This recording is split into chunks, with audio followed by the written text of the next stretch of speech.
Ampersand quote, Papa, tikman mo ang cupcake, ampersand quote, sabi ng aking anak.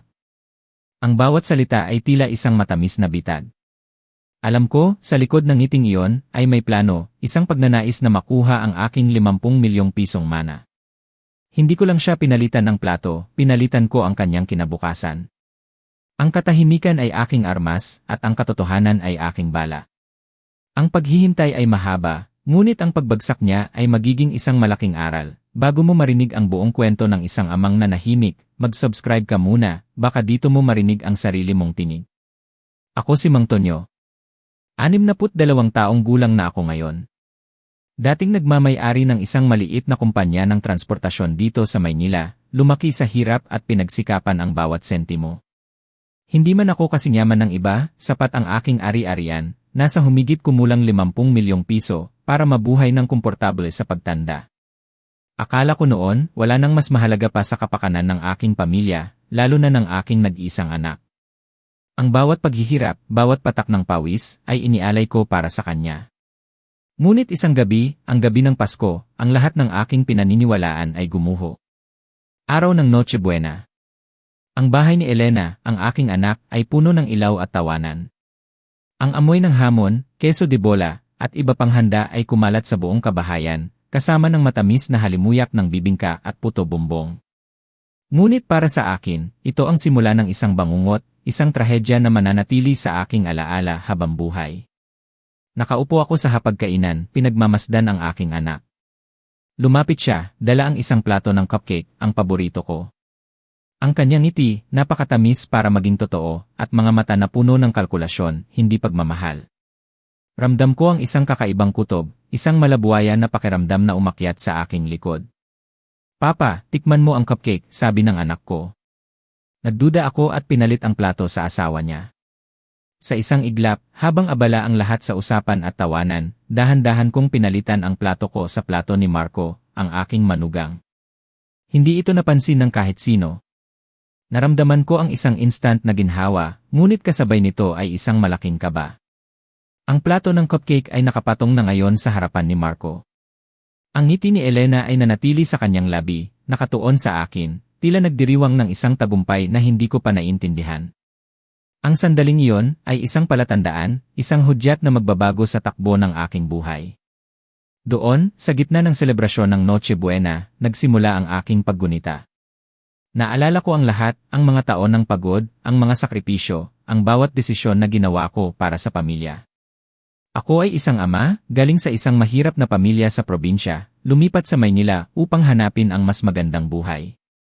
Nagtrabaho ako bilang kargador, konduktor, at driver, hanggang sa unti-unti kong naitayo ang aking maliit na kumpanya ng transportasyon.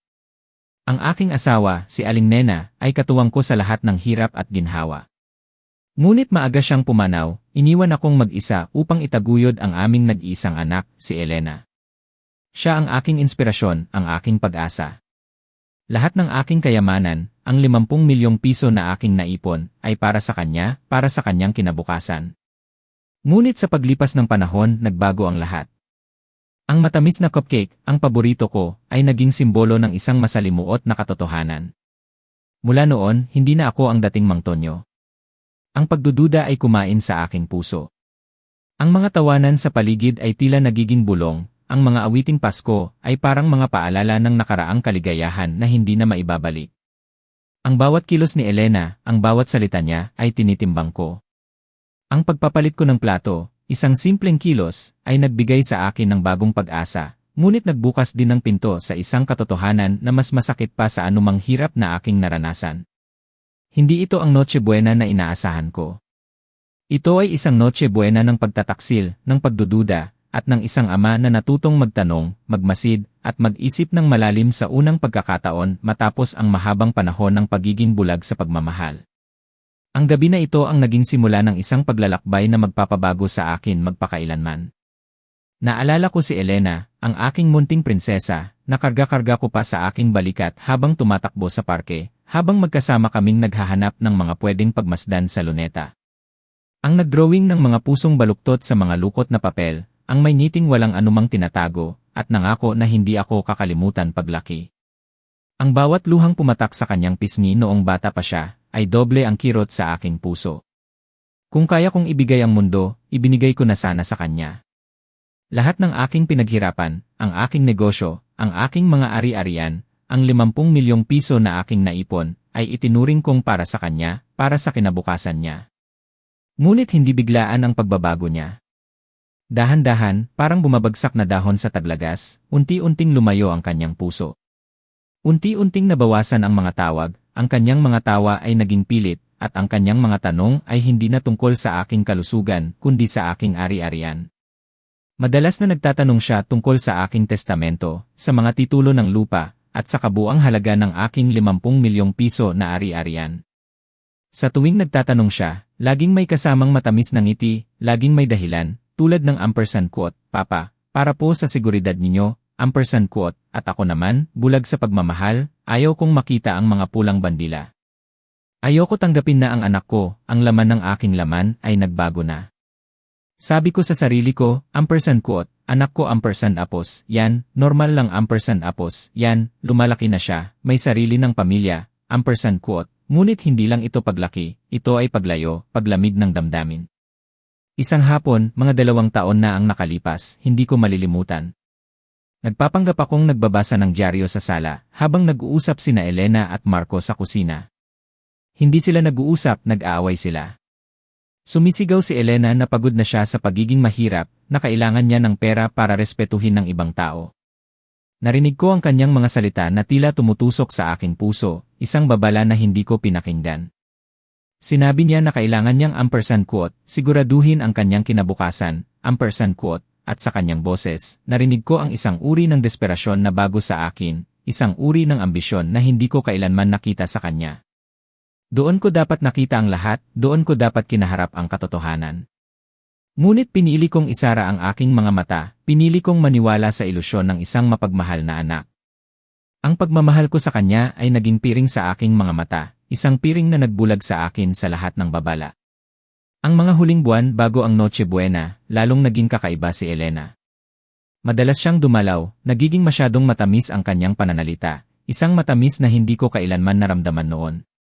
Nagtanong siya tungkol sa aking kalusugan, kung ano ang aking mga gusto, ngunit sa bawat tanong, may nararamdaman akong pagnanais na makita kung kailan ako ampersand quote, mabibigo ampersand quote.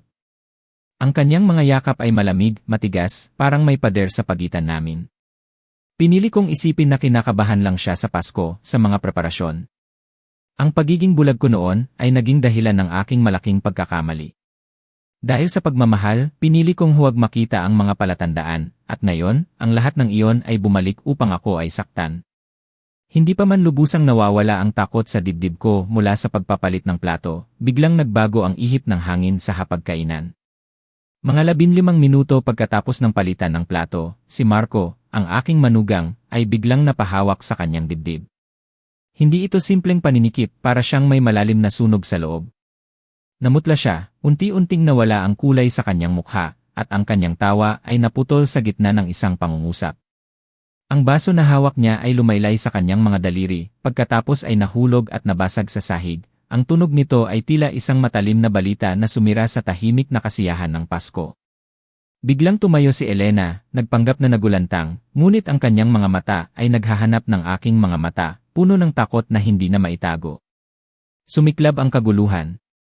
Nagtulungan ang lahat, nagtanong, habang si Marco ay unti-unting bumagsak, sumuka, at hirap na huminga. Ang kanyang mga paghikbi ay tumatagos sa aking mga tainga, isang tunog na hindi ko malilimutan kailanman. May tumawag ng ambulansya, at sa gitna ng lahat ng gulo, ako, si Mang Tonyo, ay nanatiling nakatayo, nakamasid, may isang malamig na pakiramdam na gumapang sa aking likod. Ang pagpapanggap ni Elena ay lumamlam, at sa kanyang mga mata, nakita ko ang isang pagkabalisa na higit pa sa pag-aalala para sa kanyang asawa. Nakita ko ang takot na hindi na niya kayang itago, ang takot na nabisto ang kanyang plano. Sa ospital, ang mga ilaw ay masyadong maliwanag, ang amoy ng disinfectant ay masyadong matapang. Ang doktor ay lumabas pagkatapos ng ilang sandali, may seryosong mukha. Ampersand quote, ang pasyente ay nagkaroon ng acute intoxication. Ampersand quote, sabi niya, ampersand quote, sanhi ng isang kemikal na pang-industriya, hindi ordinaryong lason. Ampersand quote. Ang bawat salita ng doktor ay tila isang patalim na tumatarak sa aking puso. Doon ko naintindihan, doon nagkabit-kabit ang lahat ng piraso. Ang mga huling buwan ng biglaang kabaitan ni Elena, ang kanyang pagka-obses sa aking ari-arian, ang kanyang mga tanong tungkol sa aking testamento, ang 50 milyong piso na aking pinaghirapan, at ang kanyang ngiting puno ng kalkulasyon. Ang lahat ng iyon ay nagbigay ng isang malinaw na larawan. Ako ang target, hindi si Marco. Isang malamig na katotohanan ang bumabalot sa aking kaluluwa.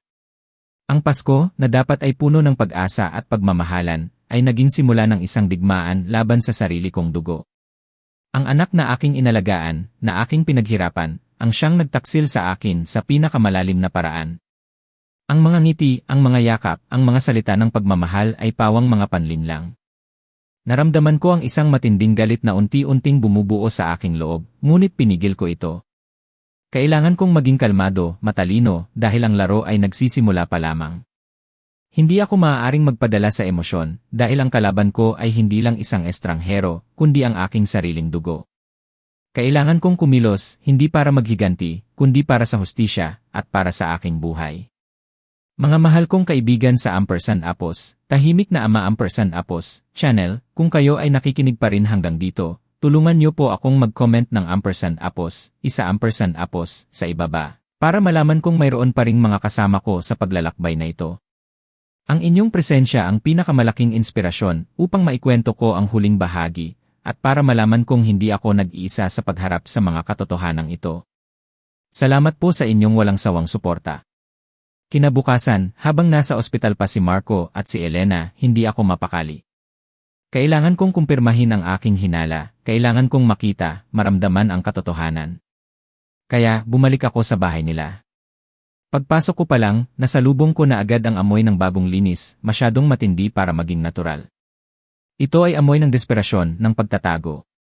Ang bahay ay tahimik, ang puno ng Pasko ay umiilaw pa rin, tila walang nangyari. Ang normalidad na yon ay mas nakakagulo sa aking isip. Dahan-dahan akong naglakad patungo sa kusina, kung saan nangyari ang lahat.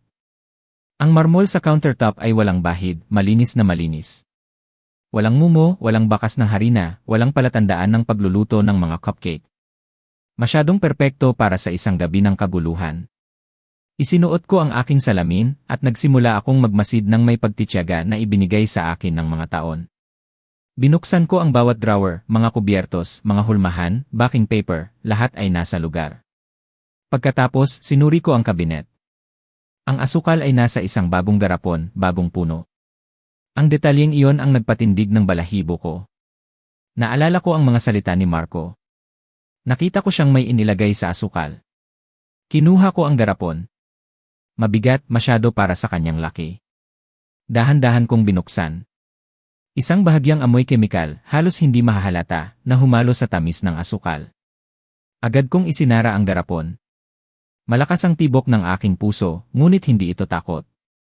Ito ay isang halo ng galit at kalinawan. Kumuha ako ng plastic bag mula sa drawer at maingat na inilagay ang garapon sa loob. Hindi ko pa alam kung ano ang gagawin ko dito, ngunit alam kong hindi ko ito pwedeng iwanan doon. Nagpatuloy ako sa paghahanap. Sa ilalim ng basurahan, nakakita ako ng isang bag na doble ang buhol. Dahan-dahan ko itong binuksan. Sa loob, may mga balot ng isang maliit, transparent na bote, walang label. Sa ilalim, halos ilang patak lamang ng makapal na likido. Kinuha ko ang lahat. Bawat bagay ay isang piraso ng isang puzzle na unti-unting nabubuo sa aking isip. Hindi sila naroroon ng nagkataon. Si Elena ay hindi nag-improvise, palagi siyang maingat. Lahat ay pinlano niya ng maaga. Umupo ako sandali sa upuan sa kusina, tinitingnan ang lugar kung saan kami naghapunan ilang oras na ang nakalipas. Ang imahe ng kanyang ngiti na nag-aalok sa akin ng cupcake ay bumalik ng may hindi maipaliwanag na linaw. Hindi ito ngiti ng pagmamahal, ito ay ngiti ng katiyakan, ng isang katapusan na inanunsyo. May panginginig na gumapang sa buong katawan ko. Naglakad ako patungo sa kanyang silid tulugan, hindi sa pagkausyoso, kundi sa pakiramdam. Sa drawer ng aparador, sa pagitan ng mga damit panloob at lumang papel, nakakita ako ng isang asul na folder. Sa loob, may mga printout ng aking mga bank statement, mga photocopies ng mga titulo ng lupa, mga pahina na may mga numerong naka-underline, mga petsa, mga kalkulasyon. Ipinatong ko ang aking kamay sa aking dibdib. Buwan na siyang nagmamanman sa aking ari-arian nang hindi nagsasabi ng isang salita.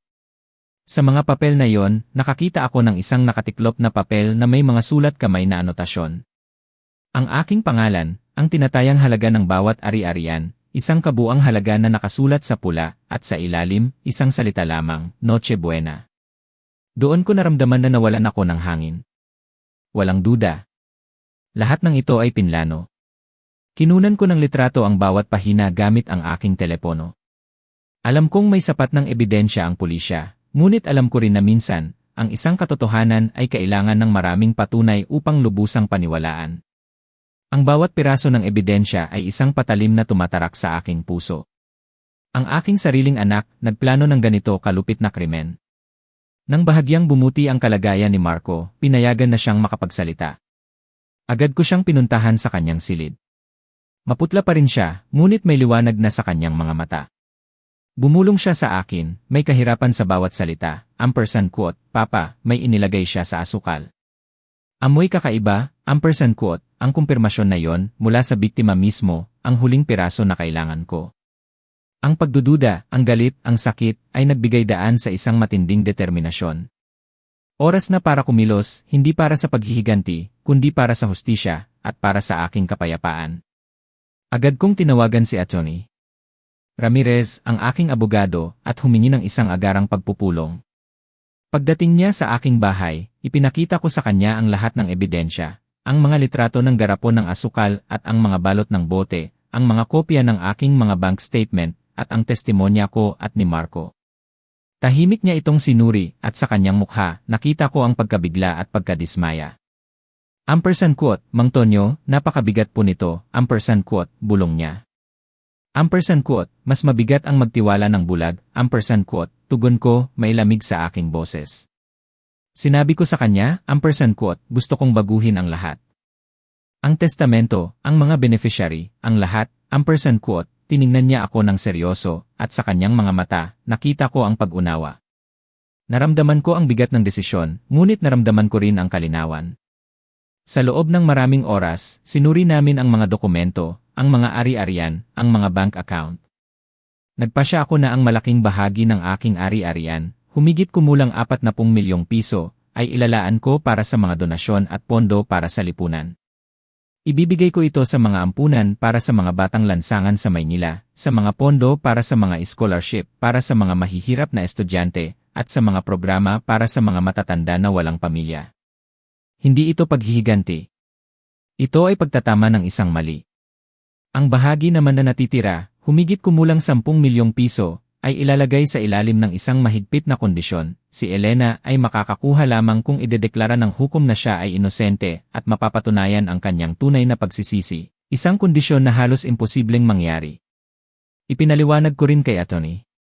Ramirez ang tungkol sa isang quote, preventive power of administration quote, na aking nilagdaan matagal na otomatikong magiging aktibo kung ako ay maituturing na walang kakayahan o yumaw. Ang kapangyarihan na iyon ay dapat na magbigay sa kanya ng akses sa aking mga ari-arian sa aking kamatayan. Ngunit ngayon, sa pagbabago ng aking testamento, ang kapangyarihan na iyon ay nawalan na ng saysay. Wala na siyang direktang akses, wala nang nakatago, wala nang hindi direkta.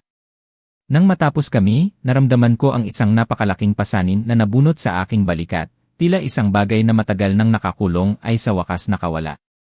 Hindi ito paghihiganti. Ito ay hustisya. Ang mga luha ay nagbabanta na pumatak, ngunit pinigil ko. Hindi ito oras para sa luha, oras ito para sa aksyon, para sa pagtatanggol sa aking buhay at sa katotohanan. Alam kong ang desisyong ito ay magbabago sa lahat, ngunit alam ko rin na ito ang tamang desisyon. Hindi pa nga natatapos ang gulo sa ospital, at hindi pa rin lubusang gumagaling si Marco, nang biglang dumating si Elena sa aking tahanan. Isang hapon, pagkatapos kong diligan ang aking mga halaman sa harapan, narinig ko ang kanyang boses sa aking likuran. Papa, tawag niya. Hindi ako nagulat. Ilang araw ko nang nararamdaman ang kanyang presensya, parang isang anino na nag-aalangan pang humakbang ng buo. Dahan-dahan akong lumingon. Nakatayo siya ilang metro mula sa akin, nakalumbay ang mga braso, pagod ang tingin at walang make-up ang mukha. Nakasuot siya ng isang madilim na jacket na hindi nagtatago ng kanyang pagiging mahina. Sa unang pagkakataon mula noong Noche Buena, wala nang kayabangan sa kanyang postura. Mayroon ng takot. Pwede po ba akong pumasok? Tanong niya. Tinitigan ko siya ng matagal pagkatapos ay tumango. Pumasok siya ng dahan-dahan, tila humahakbang sa hindi pamilyar na lupa. Isinara ko ang pinto at inakay siya sa sala. Hindi ako nag-alok ng kape. Hindi rin siya humingi. Umupo siya sa gilid ng sofa, matigas, magkakapit ang mga kamay. Kumusta po siya? Tanong niya sa wakas, ang tinig ay bahagyang nanginginig. Buhay, sagot ko, simple lang, walang emosyon. At iyan ang nagpapabago sa lahat. Ibinaba niya ang kanyang tingin. Nagsimulang manginig ang kanyang mga daliri. Ako po, hindi ko naman po gustong mangyari ito, bulong niya. Naguguluhan lang po ako. Hindi po ito aksidente, sabi ko, malamig ang tono. At alam mo yan. Natahimik siya. Ang katahimikang iyon ay hindi na kayabangan, kundi kalkulasyon. Sinusubukan niya ang aking reaksyon, naghahanap ng butas. Papa, sabi niya muli, ang lahat po ng ito ay nawalan na ng kontrol. Gusto ko lang po kayong takutin ng kaunti. Naramdaman ko ang apoy na umakyat sa aking lalamunan. Takutin? Saan? Sa kamatayan, sagot ko. Ang takot ay hindi sinasala kapag nakikipaglaro sa lason. Tumingala siya bigla. Ang kanyang mga mata ay mamasa-masa, ngunit hindi pa lumuluha. Desperado po ako, bulong niya. Wala na po kaming pera. Nalulunod na po kami sa utang. Alam niyo po iyan. Lagi ninyo kaming tinutulungan. Naisip ko po na kung may mangyari man sa inyo, maaga o huli, lahat ay magiging maayos. Ang pangungusap na iyon ay bumagsak na parang sentensya. Maayos para kanino, tanong ko. Para sa akin, para sa amin, bulong niya. At ako, ano ako sa equation na yon? Pilit kong kinukuyom ang aking bibig. Isang transaksyon, isang balakid, sabi ko. Lumunok siya. Kayo po ang papa ko, pero kayo rin po ang may hawak ng kailangan namin. Ipinikit ko ang aking mga mata sandali. Hindi pa siya kailanman nagsabi ng ganoong kalupit na bagay ng may ganoong katapatan. Ang ginawa mo ay may pangalan, Elena, sabi ko ng kalmado. At hindi ito desperasyon, kundi kasakiman. Nanginginig siya. Huwag mo po akong tignan ng ganyan, sabi niya. Hindi niyo po naranasan ang naranasan ko. Mas malala pa ang naranasan ko, sagot ko. At kailanman ay hindi ko sinubukang pumatay ng kahit sino. Muling bumagsak ang katahimikan sa pagitan namin. Sa labas, isang sasakyan ang dahan-dahang dumaan sa basang kalsada. Ang buhay ay patuloy na umaagos sa labas ng usapang ito na wala ng balik. Darating ang pulisya para sa akin, sabi niya sa wakas. Alam ko. Sinabi sa akin ng abogado ko. Kung gayon, hindi ito pagdalaw ng isang anak, sagot ko. Ito ay pagdalaw ng paalam. Nanginginig ang kanyang mga labi. Hindi ko po gustong magpaalam ng ganito, bulong niya. Hindi ko rin gustong magpaalam sa isang stretcher, sabi ko. Ngunit ang mga desisyon ay hindi laging nagtatanong kung paano tayo gustong magpaalam. Sa unang pagkakataon, napuno ng luha ang kanyang mga mata, ngunit hindi ito malambot na luha ng pagsisisi, kundi malalim na luha ng nasaktang pagmamataas. Kinasusuklaman mo ba ako? Tanong niya. Tinitigan ko siya ng matagal. Hindi ko alam kung may pangalan pa ang nararamdaman ko, sagot ko. Ang galit ay nagsusunog. Ang nararamdaman ko ay lamig. Ibinaba niya ang kanyang ulo. Ginawa ko po ito dahil sa takot na mawalan ng lahat, sabi niya. Nawalan ka ng isang bagay na mas malaki, sagot ko. Nawalan ka ng isang ama na magtitiwala sa iyo ng kanyang buhay. Tumingala siya, napuno ng luha ang mga mata. Papa, pilit niyang sinabi. Huwag mo po akong tawagin ng ganyan ngayon, sabi ko ng matatag. Hindi ginagamit ang pangalang iyan kapag pinaplano mo ang kamatayan ng isa. Ipinatong niya ang kanyang kamay sa bibig. Umindayog siya. Hindi ko po akalain na siya ang kakain ng cupcake, bulong niya. Akala ko po kayo. Ang mundo ay huminto sa isang segundo sa loob ko. Salamat sa paglilinaw, sabi ko sa kanya. Wala na akong anumang duda. Tumayo siya bigla, naglakad ilang hakbang sa sala at umupo muli ng wasak. Hindi ito ang dapat mangyari, ulit niya. Hindi ito ang dapat. Wala namang tamang paraan para lasonin ang isang tao, sagot ko. Nagsimulang bumuhos ang kanyang mga luha ng walang tunog, isa-isa. Hindi ako lumapit upang aliwin siya. Wala na. Ano po ang gagawin niyo sa akin? Tanong niya sa wakas. Ibibigay niyo po ako. Tinitigan ko siya ng kalmado na hindi niya inaasahan. Nagawa ko na ang lahat ng dapat kong gawin bilang isang mamamayan, bilang isang saksi, at bilang isang tao, sagot ko. Ang natitira ay hindi na nakasalalay sa akin. Ngunit makakatulong ka sa akin, pilit niya. Maaari mong sabihin na pinalaki mo, na nagdududa ka, na kinakabahan ka. Iyan ay kasinungalingan, sabi ko. At nagsinungaling ako para sa iyo sa buong buhay ko. Tapos na. Natahimik siya. Ang kanyang paghina ay maikli na ngayon, desperado. Kung gayon, tapos na, bulong niya. Wala na akong natira. Laging may natitira, sagot ko. Ang problema ay hindi mo gusto ang natitira. Tumayo siya ng dahan-dahan, naglakad patungo sa pinto. Bago lumabas, lumingon siya sa huling pagkakataon. Akala ko po, matatakot kayo sa akin, sabi niya. Natakot ako sa iyo, sagot ko. Noong gabing iyon ng Noche Buena. Ngayon, hindi na. Isinara niya ang pinto sa kanyang likuran ng may tuyong tunog. Nanatili akong nakatayo sa gitna ng sala, nararamdaman na may isang bagay na lubusang nabasag magpakailanman. Nang gabing iyon, naintindihan ko na ang aking paghihiganti ay hindi magkakaroon ng sigaw, walang suntok, walang dugo. Ang aking paghihiganti ay ang makita siyang harapin ang kanyang iniiwasan, ang katotohanan. At ngayon, sa unang pagkakataon mula nang siya ay isinilang, ang aking anak ay hindi na makakatago sa likod ng kanyang ngiti. Naiwan ang bahay sa isang malalim na katahimikan matapos umalis si Elena. Hindi ito katahimikan ng kapayapaan, kundi ng pagtatapos. Nanatili akong nakatayo sa harap ng saradong pinto sa loob ng ilang segundo, nakikinig sa tibok ng aking puso na tila malakas na tumatalbog laban sa isang hindi nakikitang pader. Ang pagdalaw na iyon ay ang huling pagtatangka ng manipulasyon, ang huling desperadong kilos ng isang taong alam na gumuho na ang lupa sa ilalim ng kanyang mga paa. Dahan-dahan akong naglakad patungo sa silid kainan at umupo. Ang orasan ay 6:00 ng hapon. Sa labas, nagsisimula ng dumilim ang kalangitan. Binuksan ko ang ilaw ng aking mesa at binuksan ang drawer kung saan ko inilagay ang mga kopya ng Bagong Testamento ilang araw na ang nakalipas. Inilagay ko ang mga ito sa harap ko. Ang papel ay kumunot sa ilalim ng aking mga daliri na tila naiintindihan din ang bigat ng ibig sabihin nito. Naalala ko ang mukha ng aking abogado habang inaayos namin ang bawat probisyon. Walang paghuhusga sa kanyang tingin, tanging profesionalismo. Isa akong ordinaryong kliyente na nag-aayos ng kanyang mana, bagaman sa loob ay may mas malalim akong inaayos, ang tiyak na pagkalagot sa pagitan ng kung ano ako bilang isang ama at kung ano ako bilang isang tao. Kinabukasan, bumalik ako sa kanyang opisina. Muling nilagdaan ko ang bawat pahina ng may matatag na pulso. Walang pagsisisi, walang pag-aalinlangan, ang bawat lagda ay isang pagtatapos, ang bawat pirma ay isang hangganan. Nang matapos ako, tiningnan ako ng abogado ng seryoso. Ampersand quote, simula ngayon, ang inyong anak ay napapailalim sa isang mahigpit na kondisyon, ampersand quote, sabi niya. Ampersand quote, makaka-access lang siya sa pinakamaliit na bahagi ng inyong ari-arian kung idedeklara ng hukom na walang pananagutan sa krimen, ampersand quote, tumango ako, at ampersand quote, hindi iyon mangyayari, ampersand quote, sabi ko. Umalis ako doon ng may halo-halong pagod at ginhawa. Hindi ako nakaramdam ng tagumpay. Nakaramdam ako ng kaayusan.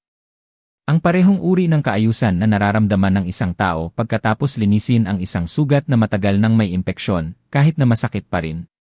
Kinabukasan, nakatanggap ako ng tawag mula sa isang bangko. Mga kahina-hinalang kahilingan para sa mga transaksyon sa mga account kung saan hindi na siya nakalista. Mga pagtatangka ng paglilipat ng pera na tinanggihan. Sinubukan niya. Kahit matapos ang lahat, sinubukan pa rin niyang galawin ang hindi na sa kanya. Ang balitang iyon ay hindi nagulat sa akin. Kinumpirma lang nito na ang kanyang ambisyon ay nanatiling buo, bagaman ngayon ay na-corner na. Ilang oras pagkatapos, ampersand quote, Mang Tonyo, sinubukan po nilang magsumite ng apela para pigilan ang pagbabago ng testamento, ampersand quote, sabi niya. Ampersand quote, ang alegasyon po ay ampersand apos, emotional pressure ampersand apos, daw po ang nangyari sa inyo, ampersand quote, napatawa ako ng maikli, mapait. Ampersand quote, ang emotional pressure na yon ang halos pumatay sa akin, Atty. Ramirez, ampersand quote, sagot ko. Ampersand quote, ituloy niyo lang po, ampersand quote, binaba namin ang telepono. Muling nag-isa ako. Naisip ko noon na hindi pa rin nauunawaan ni Elena ang isang pangunahing bagay na wala na siyang kapangyarihan sa akin. Sa loob ng maraming taon, nakuha niya ito nang hindi niya nalalaman. Ang bawat kilos ko ay nakondisyon sa takot na mawala siya. Ngayon, ang takot na yon ay namatay kasama ng cupcake na hindi ko kinain. 2 araw pagkatapos, nalaman ko na tinanggihan ng hukom ang anumang pagtatangka ng paunang pagtutol. Ang dokumento ay balido, legal, hindi magagalaw sa ngayon. Iyon ang unang tunay na bitak sa kalasag ng seguridad na sinubukan ni Elena na itatag sa pamamagitan ng lason. Nang gabing iyon, mahimbing akong natulog sa unang pagkakataon mula noong Noche Buena, nang walang pagkagising, nang walang bangungot. Nagising ako nang may bagong kalinawan. Kinabukasan, habang umiinom ng kape sa kusina, narinig ko ang katok sa pinto. Isa itong opisyal. Dumating siya upang formal na ipaalam sa akin na si Elena ay muling tatawagin upang magbigay ng pahayag, ngayon sa ilalim ng isang mas komplikadong kaso, attempted homicide with aggravating circumstances. Ang mga salitang iyon na binigkas ng napakasimple ay yumanig sa aking kalooban. Tiningnan ako ng opisyal ng may paggalang. Quote, tama po ang ginawa ninyo, quote, sabi niya. Tumango ako nang hindi sumasagot. Hindi sapat ang pangungusap upang ilarawan ang aking naranasan. Nang araw ding iyon, dumating ang isa kong bayaw upang ako ay dalawin. Siya ay palaging isang tao na mas pinipiling hindi kumampi. Quote, Mang Tonyo, hati na po ang pamilya, quote, sabi niya. Quote, may ilang naniniwala na dapat niyo siyang tulungan, quote, tiningnan ko siya ng may kapanatagan. Quote, tinulungan ko na siya sa buong buhay ko, quote, sagot ko. Quote, ngayon, kailangan niyang harapin ang kanyang ginawa, quote, pero anak mo pa rin siya, quote, pilit niya. Quote, at ako pa rin ang taong sinubukan niyang patayin, quote, sagot ko. Wala na siyang sinabi pa. Ibinaba niya ang kanyang tingin, umalis nang hindi nagpapaalam. Naintindihan ko noon na hindi lang ang aking anak ang nawala rin ang mga matatandang ilusyon tungkol sa pamilya bilang isang walang kondisyong kanlungan. Minsan, ang pamilya ay mas masakit na makasakit kaysa sa sinuman. Nang hapon na yon, habang inaayos ko ang aking bodega, nakakita ako ng isang lumang kahon ng mga litrato. Binuksan ko. Nandoon siya, maliit pa, nakasuot ng puting damit, nakaupo sa aking kandungan sa kanyang unang kaarawan. Malapad ang aking ngiti. Tinitigan ko ang aking sarili mula sa nakaraan ng may lambing at lungkot. Kinakausap ko ang lalaking nasa litrato sa mahinang boses. Hindi mo alam kung ano ang darating, ngunit nagmahal ka sa abot ng iyong makakaya. Ibinalik ko ang kahon. Hindi ko ito sinira. Hindi ko ito itinapon. Ang aking kwento ay hindi dapat itanggi, kundi ilagay lang sa tamang lugar. Ilang oras pagkatapos, tumunog ang telepono. Isang numero na masyado kong kilala. Hindi ko agad sinagot. Hinayaan ko itong tumunog hanggang sa maputol. Pagkatapos ng ilang sandali, dumating ang mensahe. Quote, sinabi nila sa akin na wala na akong natira, na nagbago na ang lahat. Kailangan kitang makita, quote, hindi ako sumagot. Pinatay ko ang telepono. Nang gabing iyon, mula sa aking bintana, nakita ko ang isang sasakyan na dahan-dahang dumaan sa harap ng aking bahay. Hindi ko nakita kung sino ang nasa loob. Hindi ko na kailangan. Ang anino ni Elena ay naroroon pa rin, naghahanap ng butas upang makapasok. Ngunit ang bahay ay wala ng bukas na butas para sa kanya. Kinabukasan, nagsimula ng ilabas ng lokal na pahayagan ang kaso. Isang babae ang iniimbestigahan dahil sa paglason sa hapunan ng Noche Buena. Ang mga detalye ay kakaunti, ngunit lumalaki ang bulong. Hindi ako nagbabasa ng dyaryo. Ayoko malaman ang baluktot na bersyon ng aking sariling trahedya. Kalagitnaan ng umaga, tinawagan ako ng abogado ng may ibang tono. Mang Tonyo, sabi niya, mayroong dokumento na hindi alam ng inyong anak na nilagdaan nyo taon na ang nakalipas. Ano? Tanong ko. Isang preventive power of administration na otomatikong magiging aktibo kung kayo ay maituturing na walang kakayahan o yumaw, paliwanag niya. Naisip niya na ang kapangyarihan na iyon ay magiging epektibo sa inyong kamatayan, ngunit ang kapangyarihan na iyon ay nawalan ng bisa kahapon sa Bagong Testamento.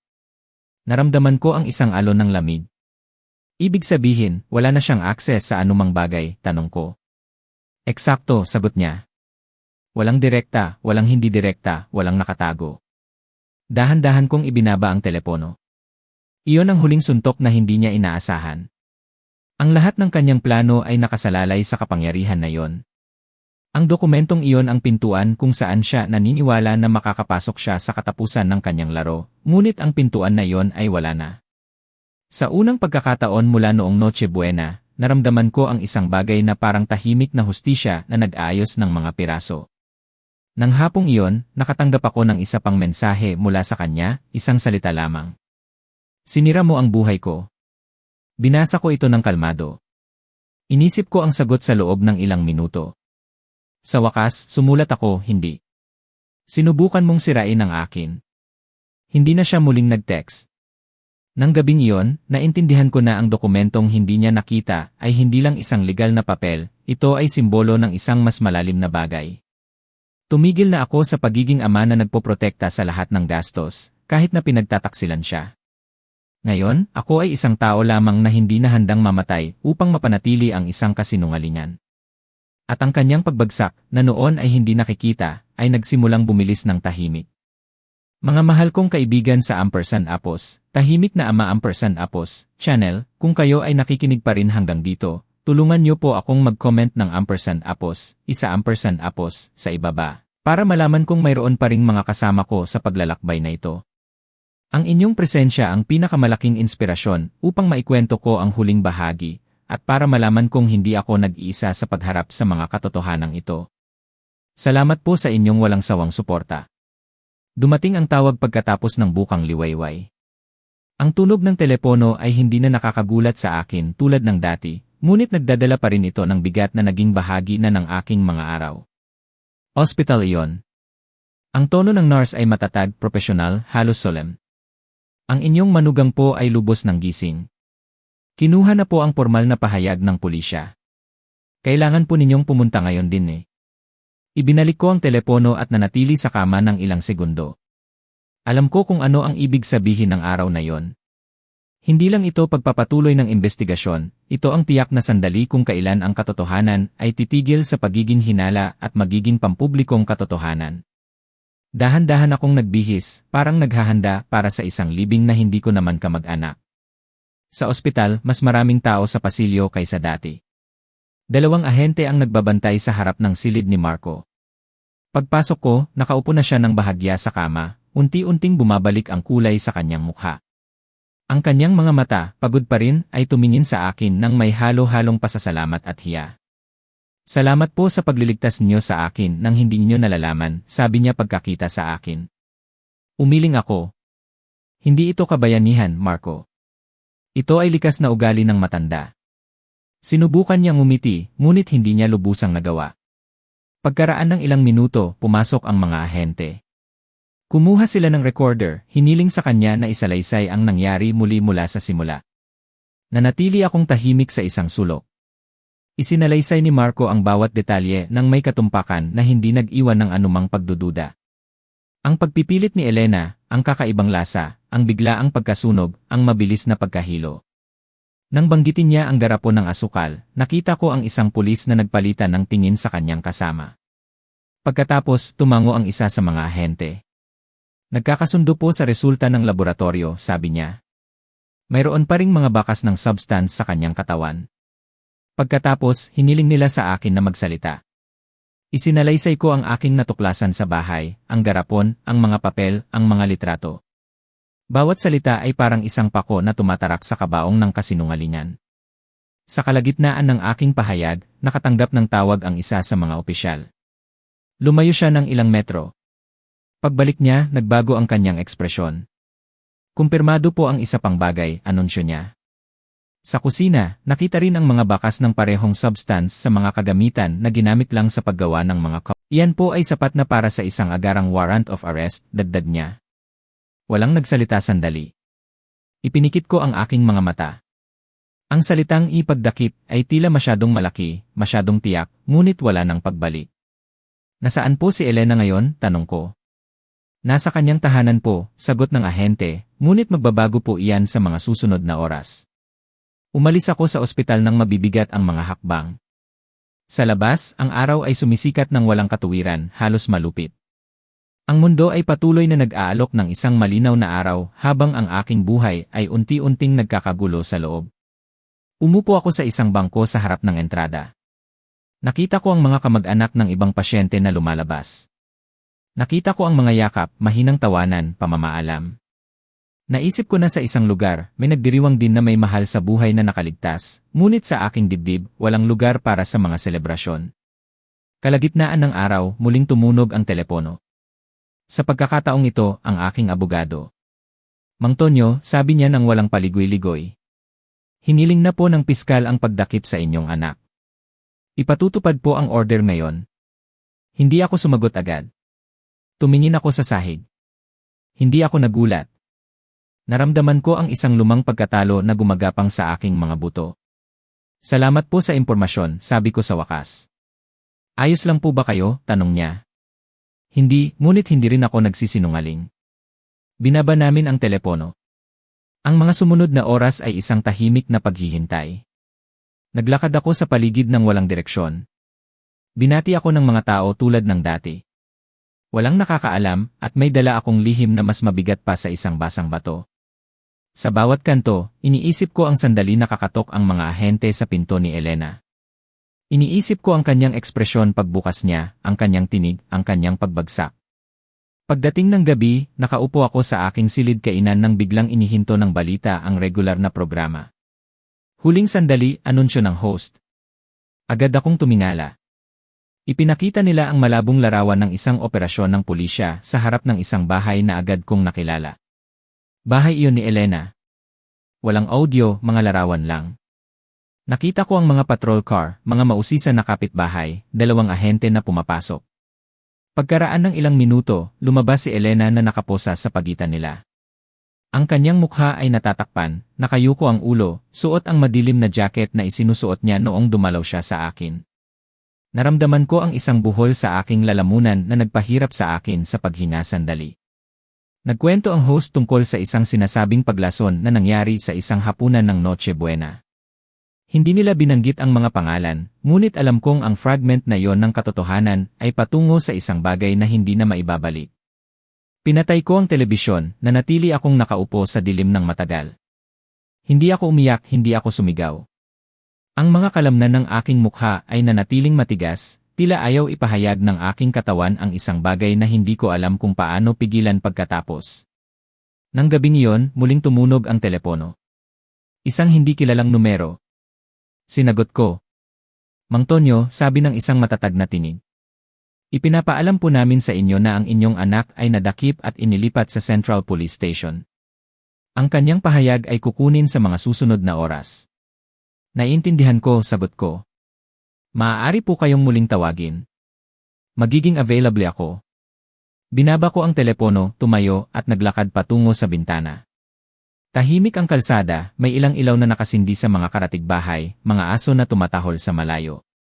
Naisip ko siya, nakaupo ngayon sa isang malamig na selda, humaharap sa unang pagkakataon sa tunay na kahihinatnan ng kanyang mga kilos. Wala akong naramdamang ginhawa, wala ring paghihiganti. Naramdaman ko ang isang makapal na kalungkutan, halos pisikal. Nang gabing iyon, halos hindi ako natulog.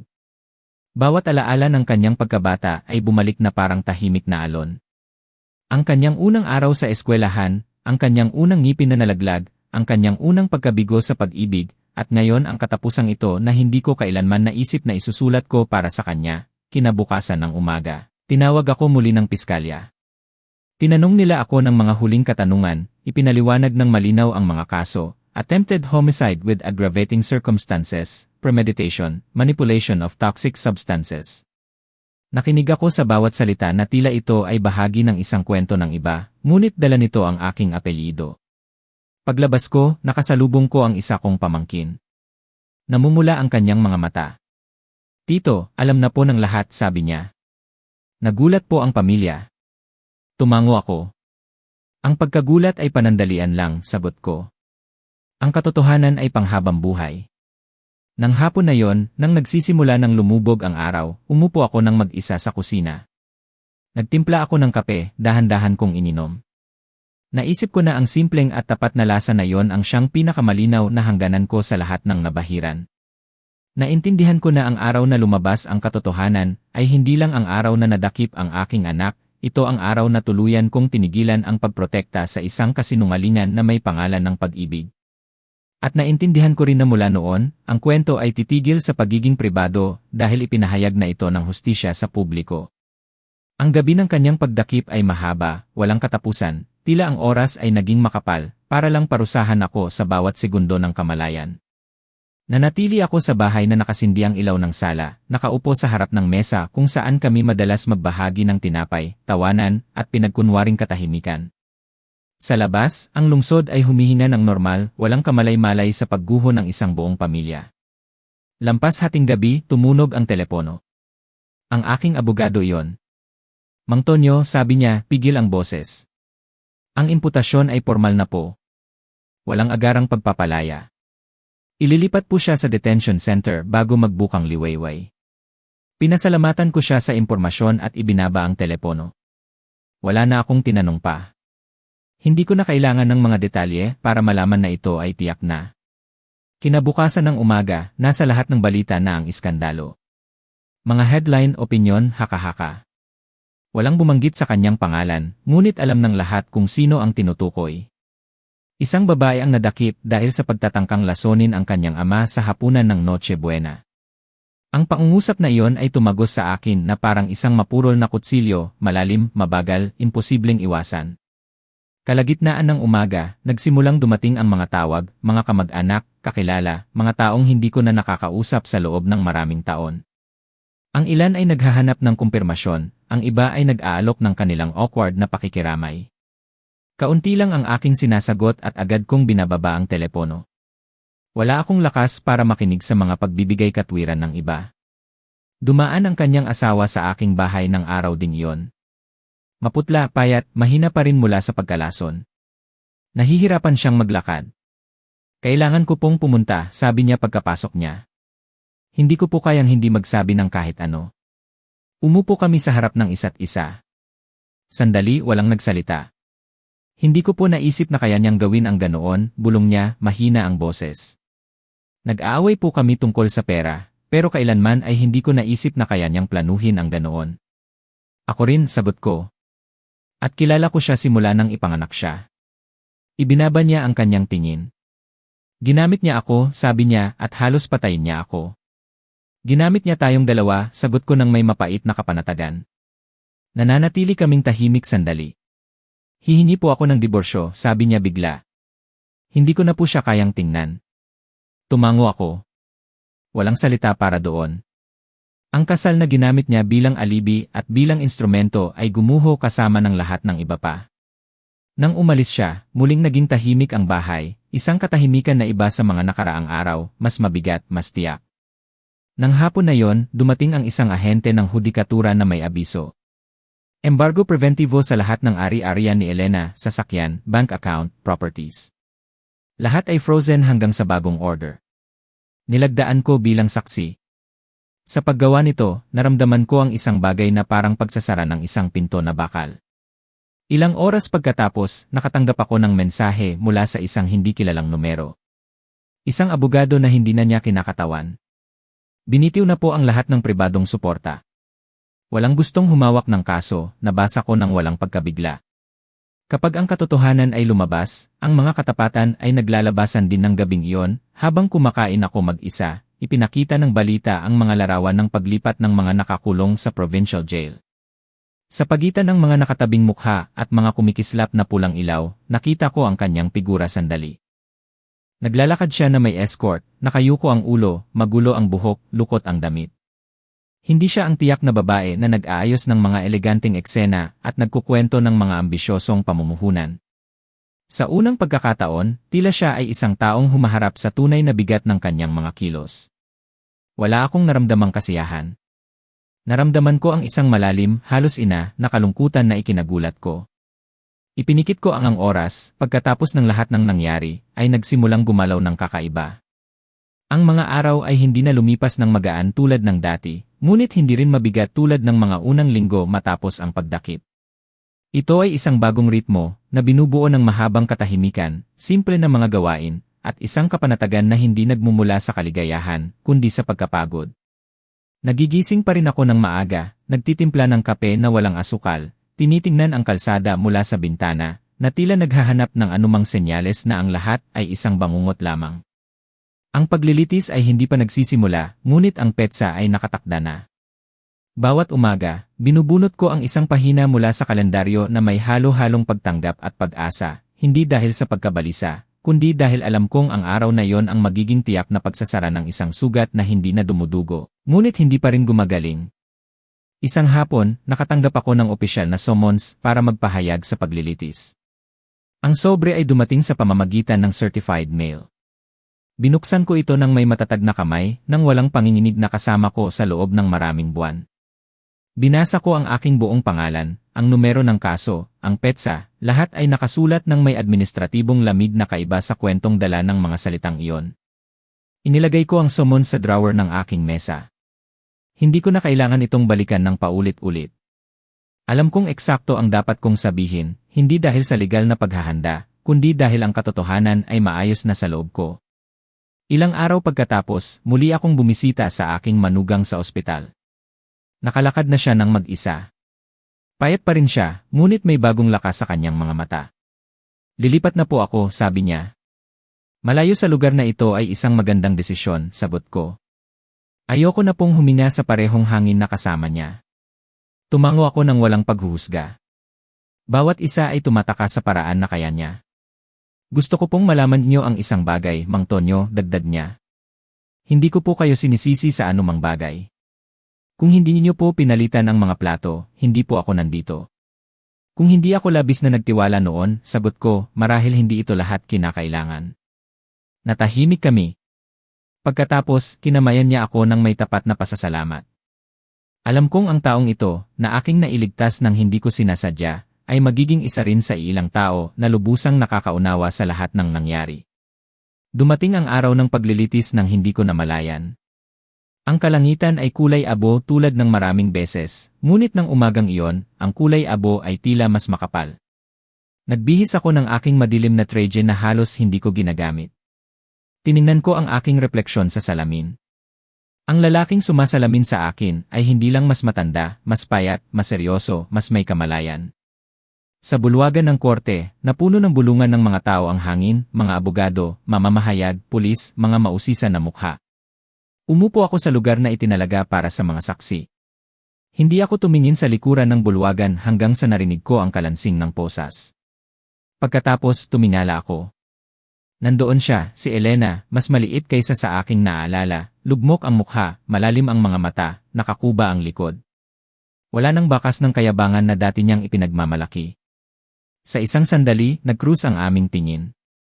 Walang galit sa kanya, walang pagmamakaawa, tanging isang tuyo, nagbibigay daan na kalungkutan, na para bang sa wakas ay naintindihan na niya ang kanyang ginawa. Inilipat ko ang aking tingin. Nang tawagin ako ng hukom upang magpahayag, naglakad ako patungo sa plataporma ng mabagal ngunit matatag. Bumigkas ako ng aking panunumpa at nagsimulang magsalita. Isinalaysay ko ang bawat detalye mula noong gabing iyon ng Noche Buena. Ang ngiti, ang cupcake, ang kaba, ang pagpapalit ng plato, ang pagbagsak ng aking manugang, ang ambulansya, ang ospital, ang asukal, ang mga papel, ang mga ebidensya, ang kanyang pagdalaw, ang huling usapan. Hindi ko itinaas ang boses, hindi ako naghanap ng drama, hindi ako naghiganti sa pamamagitan ng salita. Sinabi ko lamang ang totoo, bilang isang nagre-review ng isang kwento na tinanggap na. Nang matapos ako, tumango ang hukom. Ang mga abogado ay nagpalitan ng tingin. Sa bulwagan, walang marinig na bulungan. Ang katotohanan, kapag sinasabi ng walang galit, ay mas mabigat. Nagpahayag si Elena pagkatapos. Bahagyan niyang inamin ang mga pangyayari. Hindi niya itinanggi na dinagdagan niya ng sangkap ang cupcake, ngunit sinabi niya ang tungkol sa desperasyon, takot, utang, depresyon. Nakinig ako nang hindi gumagalaw. Hindi ko itinanggi ang kanyang desperasyon, ngunit hindi rin maitatanggi ang pagtatangka. Sa pagtatapos ng araw, nag-utos ang hukom ng recess bago ang pagpapasya ng sentensya. Umalis ako sa pasilyo ng masikip ang dibdib. Sumandal ako sa pader upang makahinga ng maluwag. Lumapit ang isang mamamahayag na may mikropono. Hindi ko siya sinagot. Wala akong sasabihin sa mundo. Nasabi ko na ang lahat sa taong nararapat. Ilang oras pagkatapos, inihayag ang paunang hatol. Kulpabilidad kumpirmado, sentensya ng epektibong pagkakakulong, upang matukoy sa huling pagkakataon. Nakinig siya sa pagbasa ng hindi bumabagsak. Hindi rin ako gumalaw kahit nang inakay siya ng mga ahente palabas ng bulwagan. Hindi ako umiyak, hindi ako umiti, isinara ko lamang ang aking mga mata. Ilang araw pagkatapos, nakatanggap ako ng liham na nakasulat sa kanyang sulat kamay, maikli, walang pagbibigay katwiran. Papa, hindi ako humihingi ng tawad. Gusto ko lang malaman mo na ngayon na intindihan ko na ang lahat, marahil huli na. Binasa ko ang liham ng maraming beses. Hindi ako sumagot, hindi sa galit, kundi sa paggalang sa katahimikan na maraming beses nang nagligtas sa akin. Ang kwento ni Mang Tonyo ay nagtatapos dito. Ano ang inyong masasabi sa mga desisyon ni Mang Tonyo? Kung kayo ang nasa kanyang posisyon, ano ang inyong gagawin? Iba pa ba ang inyong hakbang? Ibahagi ang inyong mga saloobin sa comment section. Binabasa ko po ang bawat isa sa mga komento ninyo. Kung ang kwentong ito ay nagpaisip o nagpadamdam sa inyo, huwag kalimutang mag-iwan ng like, ibahagi ito sa isang taong pinaniniwalaan ninyong maiiyak din, at mag-subscribe sa channel ng Tahimik na Ama para hindi ninyo mapalampas ang mga susunod na misteryo. Magkita-kita tayo sa susunod na kwento, at baka sa susunod ikaw na mismo ang maging Tahimik na Ama. Ang kwentong ito ay kathang-isip at ang mga kilos na ipinakita ay hindi dapat tularan sa totoong buhay. Panoorin ito bilang pagninilay tungkol sa mga ugnayan ng tao.